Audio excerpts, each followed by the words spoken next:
How do people do unscripted videos? I'm recording this in December, and December is a really good time for reflection. It's also whenever work kind of dies down because, let's be honest, no real work happens in December. I need to reflect a little bit on how 2023 went. I can explain.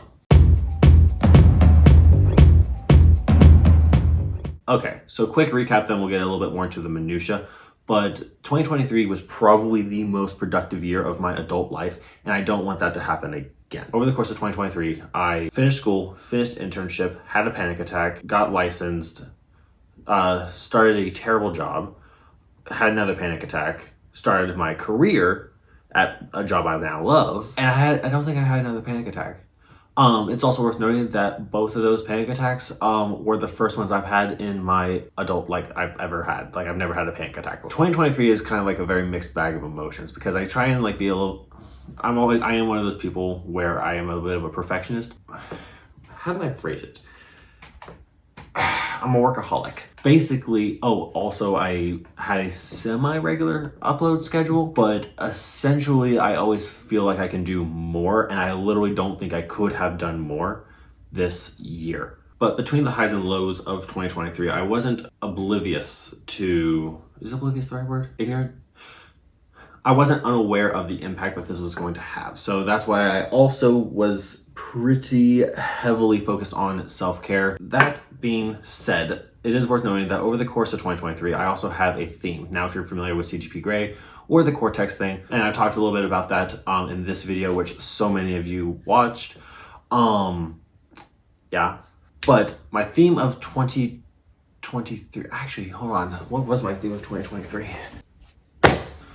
Note to self, put a date on this stuff. Oh yeah, I guess it would be 4 books. One moment.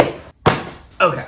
My theme of the year was Year of Health, which is just to improve my mental health, my emotional health, my social health, as well as my physical. I just realized I also didn't see a doctor in 2023. Anywho, despite the burning mental health, which that was a bit neglected at points, I do think I did a particularly good job. But doing a quick rundown. So we do have some goals that were a little bit more tangible because I do have things I do aim for, especially with regards to like the new job. And now that I have like a consistent routine, I'm also consistently getting things done. So that is pretty solid. Winter of small, one consistent thing has been get below 200 pounds. That didn't happen. Why are carbs so good? I have no idea, but yeah, basically achieve a routine for work and a consistent time for relaxation. That helped a lot. So winter of last year, I had 53 subscribers on the YouTube channel. Now we're at 385 at time of recording. So that actually is, I would consider that a pretty substantial success. Literally everything else in the winter of small did not work well because it revolved around small routines and maintaining habits. Looking into the summer, it was a summer of intentionality. Be deliberate with time, money, take time to relax, and don't push to burn out. That was actually a really, really good thing. Despite having a panic attack in the summer, I actually didn't get burnt out because I have very strict rules whenever it comes to my work-life balance.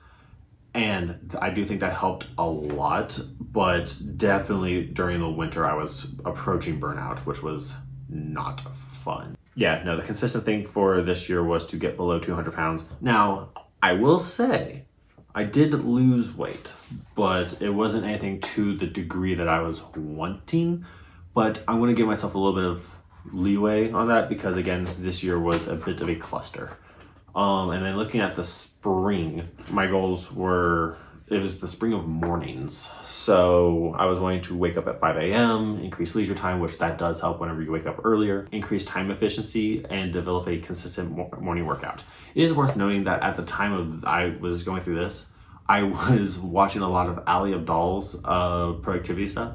And he has some general concepts I do really like, but some of it can be a little troublesome. But there were a few things that it's not always sustainable just because once you're mentally keyed in at all times, you start making worse decisions. It's kind of like follows the concept of decision fatigue a little bit. Essentially, if you're constantly thinking about, like if you're always engaging in metacognition, that's very exhausting. And there is a point where you just don't care. But after we've talked about 2023, now what does 2024 look like?